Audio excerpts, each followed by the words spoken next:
and let us know how we can support that, because I'm down with that. Definitely. I just need to get a couple more. I'm doing stuff for my kids every day. Faceless content. I'm not pimping them out. We're just having fun because I homeschool them, and we take this time and they're like, "Daddy, let's do a video." Okay, what are we gonna do today? And I'm doing STEM. I'm targeting STEM, so it's going to be a learning environment: science, technology, engineering, and math. So that's gonna push me way up and out front on this. But thanks for the time, guys. I really appreciate it. Now we got beef. All right. Let's stay in contact regarding that for sure. I appreciate you, old cooter. So any other hands raised? Anybody else want to come on stage and make comments? Please do. Now's the time. We got about 17 minutes. Bobby. Bobby came back. You back, Bobby? You want in? You want into the conversation? Hey, I want to ask a question before Bobby get talking, though. Oh, no, go ahead, Bobby. Go ahead. So tell us where you're calling from, Bobby, and what would you like to add to the conversation? Hey, calling from New York City. Real quick, and then y'all can jump in. I wanted to just kind of pose this idea. Remember when Jay-Z pretty much had this whole change and kind of had this moment in time where he kind of changed the culture with dress, with the change clothes and the button-ups, and Fab made people wear jerseys. What if this is a time in the maturity of hip-hop where J. Cole backing out? Come on now. The new thing that's going to happen where like how what's my man's name that he did the All My Life song with Dirk. Oh, Dirk. On one of Dirk's new records, he has a whole piece in it where he's talking about not beefing with nobody, not responding. It didn't make sense to me in the first place that he did it because him and Kendrick are friends. So it didn't make any sense, if not for nothing else, to line up the joint album that they're supposed to have been doing. So what if this is the new thing to just that beefing is just boring, and it's on brand for him because he's been the conscious guy, the peaceful guy. So it really is on brand for him to evolve as an artist to say, you know what, this is how I'm moving. I'm in a lane of my own, and he doesn't have to do beef anymore. You don't have to. He can do his.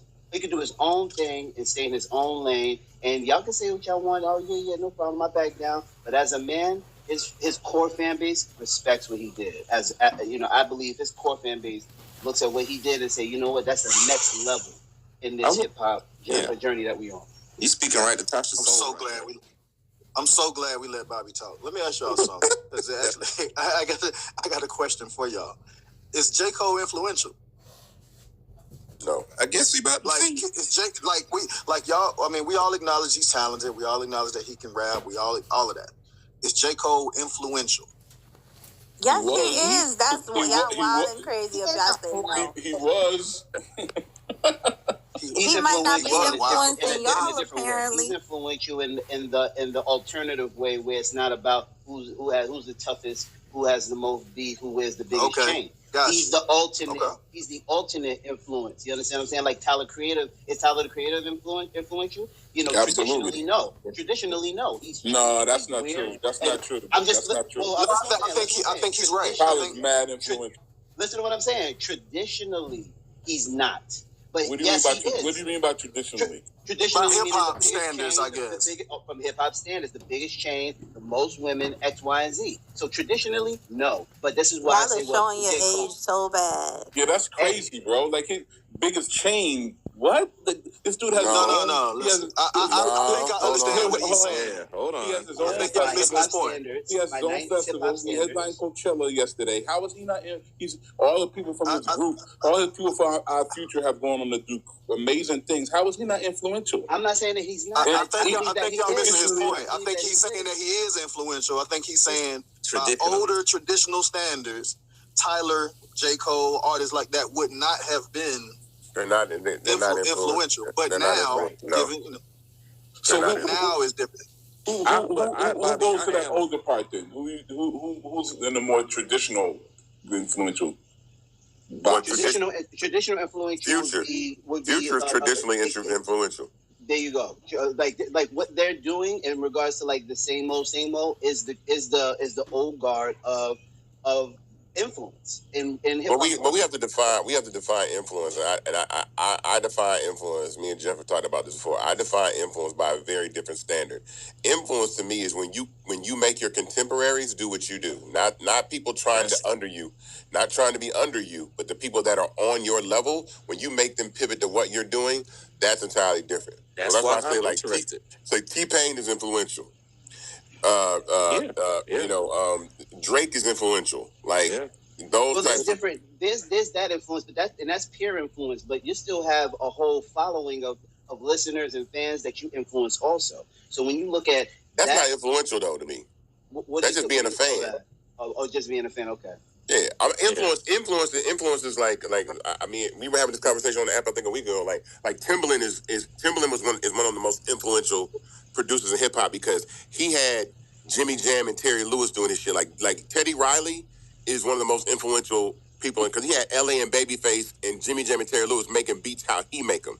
Right. That's influence. When you get the dudes on your level, like I was like T-Pain had Chris Brown, Kanye, and Lil Wayne using auto-tune on records. That's influence.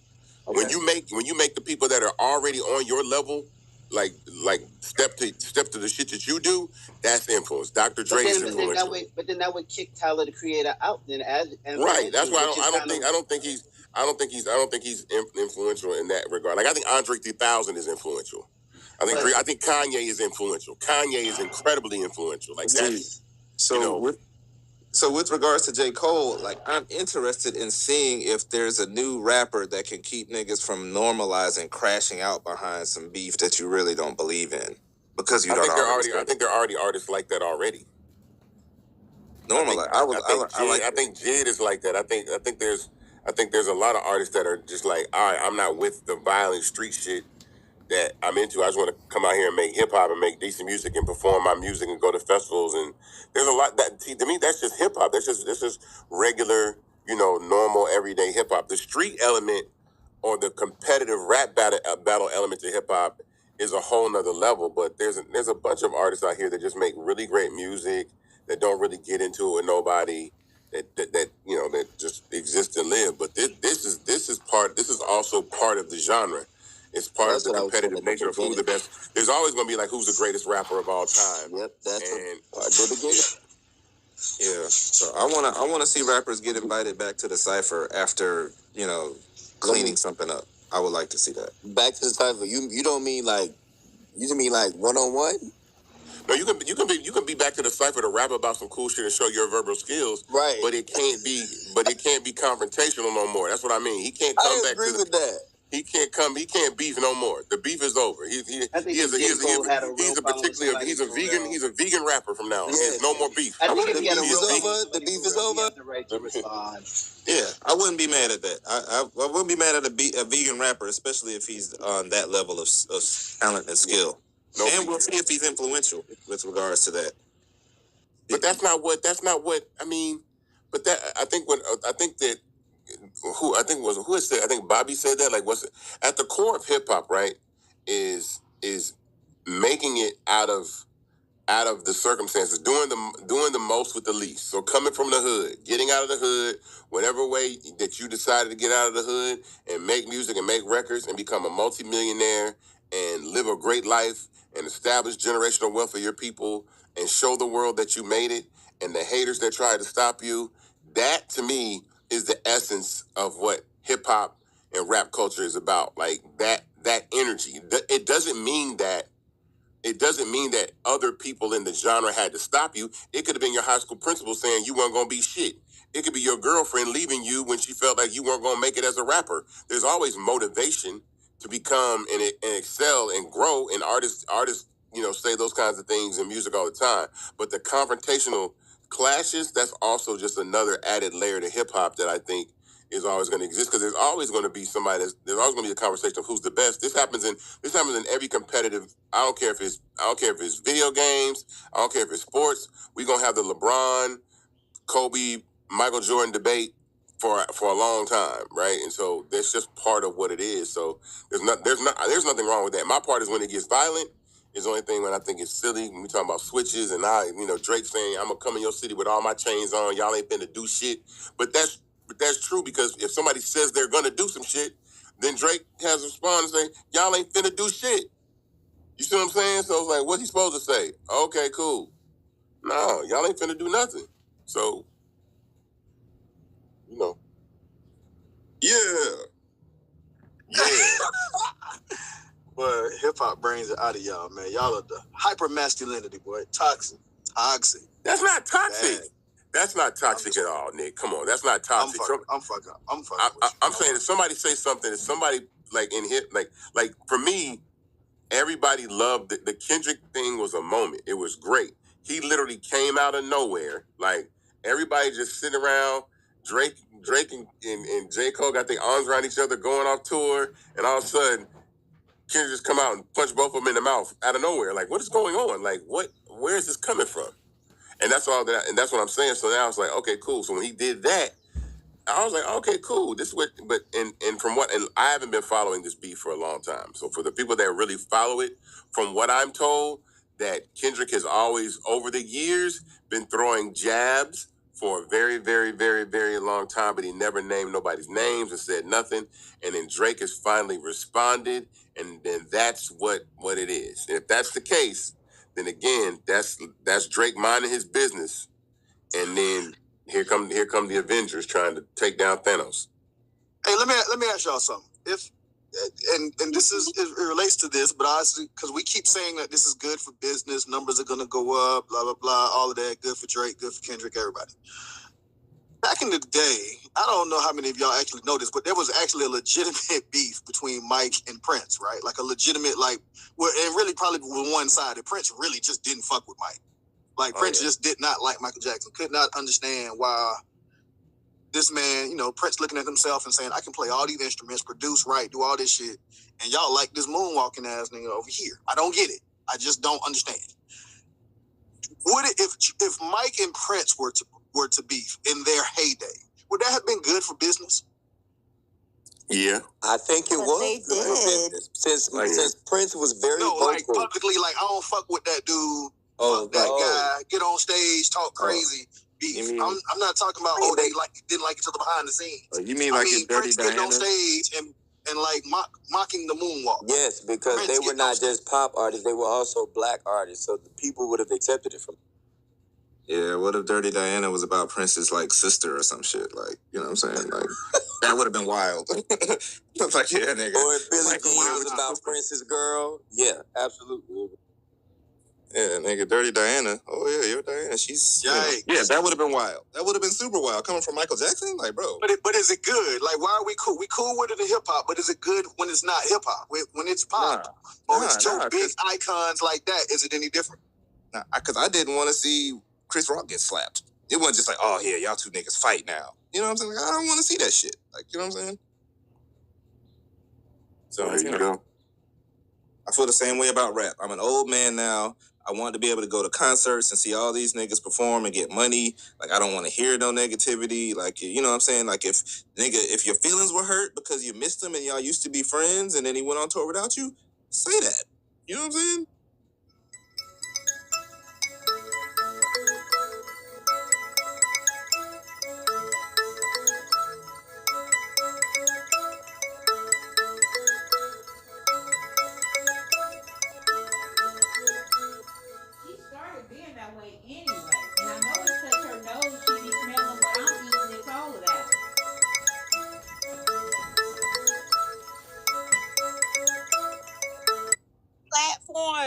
Natasha, no. It's always been this platform, but to influence maturity on rappers is a different. Not current rappers, but maybe up and coming rappers. Okay, I'm out there. Okay, but Drake mentioned Kendrick's wife. I think gloves are off at this point. When you coming at the family and you dropping names, it's a no-no. That's Pusha. That's how Pusha wants. So he's just like, I'm gonna do that. Hold on. See, this is what I don't get. Public. What is like public criticism is requires public response. You don't get what you get back. If you say something about somebody on a record when you know there's a real issue going on, you don't get to decide what the person says back to you. If you're the one that if you're the one that fires the first missile, you don't get to decide whether 1 or 100 come back, or they target your family. That's not how it. That's that you don't get to decide that. That's hip hop. It's called wanting smoke. If you want smoke, here's what smoke is. I mean, you're not wrong, but I feel like Jay-Z and Nas pieced it up. Then this could happen. You know what I'm saying? They didn't do it. I'm gonna tell you what, that was a way different time. That was Plus he didn't make an apology on stage. He just brought the nigga out. But I liked that. But what I'm saying is that we live in a hypersensitive, that was when there were only 3 forms of media. There was print, internet. There's print, TV, and radio. The internet was out, but it wasn't the internet that we're talking about. That was 2001, dog. Like, that was like AOL. People still had AOL, dog. There was no MySpace, no Instagram. So my point is that there's so many people, like, what is it called? Like mob mentality that takes over these types of conversations. Like, the conversation that we're having right now would have not happened. It was happening in barbershops, but now these conversations are happening online, where like even the other day, Academics was online with this when the Drake record came out. He had 500,000 people watching him on live talk about this record. It's a whole nother energy, and that fuels the energy of the conflict. It's different when, Jay-Z puts out a record and then there's no other place to talk about it except the barbershop. And if Jay-Z doesn't get on the radio and say anything, or they don't put out another record that they got to go to the studio, press up on CD, all that shit, you know what I'm saying, and slow the process down and all that kind of stuff. Or it's a concert where it's like, oh, you see what he said on him at Summer Jam? Like, now it's 24 hours, 7 days a week. I can get on, like, one of them artists can get on, like Rick, they can get on live right now and just go in. So it's like, it's a whole nother level of energy. It's for sure. I think that's what Ralph said. Hey, Ralph said get online, guy. Well, look, it's 11 o'clock. It's 11 o'clock. I want to go ahead and wrap this call up. I appreciate everybody jumping on. I love when we have our nonsensical conversations like this, man. You know what I'm saying? Like, life gets so heavy at times. Just likes to get on here and laugh and poke fun and joke and do all of that. Especially anytime we can take shots at J. Cole, I'm all for it. Damn, Nick, what? That was just for Natasha. Wow. I'm just fucking with you. I like J. Cole. Y'all I'm stay, Tiffany. I know where y'all stay. Okay. Nick, I got a question for Nick. What's up? Nick, who's winning? In your opinion, who's winning?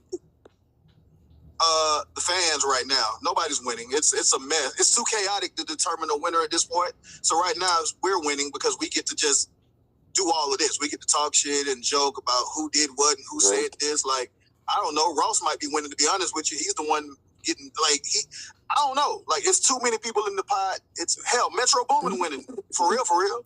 He got number 1 song in the country. 2-3 weeks in a row.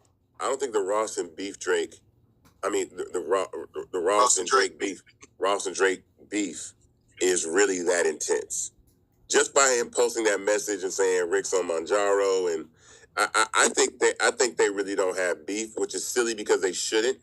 So it's weird. I mean, but I like everybody. There's not a rapper that isn't beefing that I don't like. I want to hear Rick Ross and Drake records. I want to hear Metro Boomin and Drake. I want to hear Metro Boomin and 21 Savage and Drake on the beat again. Like Drake and Future. Yeah, man. That's fun, man. Right now, as hip hop fans, we're going to get a lot of interesting music. The music will be interesting. That's the question that we haven't asked. Right? That needs to be the next Monday morning marketing meeting, Nick. When is rap going to have its soft life era again?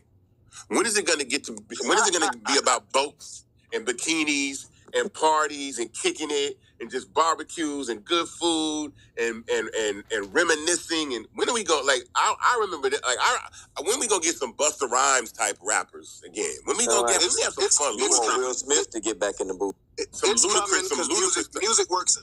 Music works in cycles, so it's coming. Yeah, it ain't gonna be Luda though. It'll be somebody else. I'm ready for the 20. I'm ready for someone. I'm ready for a 20-something-year-old rapper to come out and not take anything fucking serious. Like, make fun of Drake. Like, yeah, Drake. I don't give a fuck. And be whimsical and lyrical. That's Tyler. No, but I mean, but I guess but I mean someone that makes commercial music that does that, where it's commercially successful. Gotcha. Like Nelly, like Come on, man. We used to have fun, dog. Hot in here. What's going on, man? Luda's in the studio right now, so I think he'll bring. I'm not looking for that from them. I'm looking for What's Your Fantasy Luda when he was in his 20s. I want that. Who's that guy? Where those kids at? Hip hop is confused. It is 50. It does not know what to do with itself. Okay. Midlife crisis. Midlife crisis, honeys. Everything is ops. Everybody got ops. Cardi got ops. Nicki got ops. Ice Spice got ops. Drake got everything is the ops. Ice Spice. Okay, when we gonna have some goddamn cookouts, dog? When we gonna have the video shoot that all the rappers is in the video together? Like, yeah, this shit is cool. Like, we kicking it. Like, yo, like I miss that, man. It's dead, like, Isaac. This beef is over. They all gonna be friends again. They all gonna be in the videos again. Let Young Thug get out. Thanks to J. Cole, he gonna put an end to rap beef. Hey, somebody kick J. Cole. Kick who? Y'all funny. Who said who? Kick who? Kick Gary out the chat for that. We can't have we finna wrap the call up anyway. Cookouts with Sexy Red, so that's done. Yeah, but not being funny, not being funny though. But like her Get It Sexy song, I like that. It had Fabo and Soulja Boy, and it had Drake in it. And it was fun. Like, I'm not, everybody's not the biggest fan of the words, but it's like, that's what I'm saying. Like, kids are dancing to girls love that shit. See, that right there, what I like about, and the reason why I like, what I'll say again, what I love about Sexy Red is it doesn't cost anything to be her. Rap music is also an escapism. So people like records also where they can feel part of the conversation. So rappers like Ice Spice and Sexy Red, it doesn't cost anything to be them.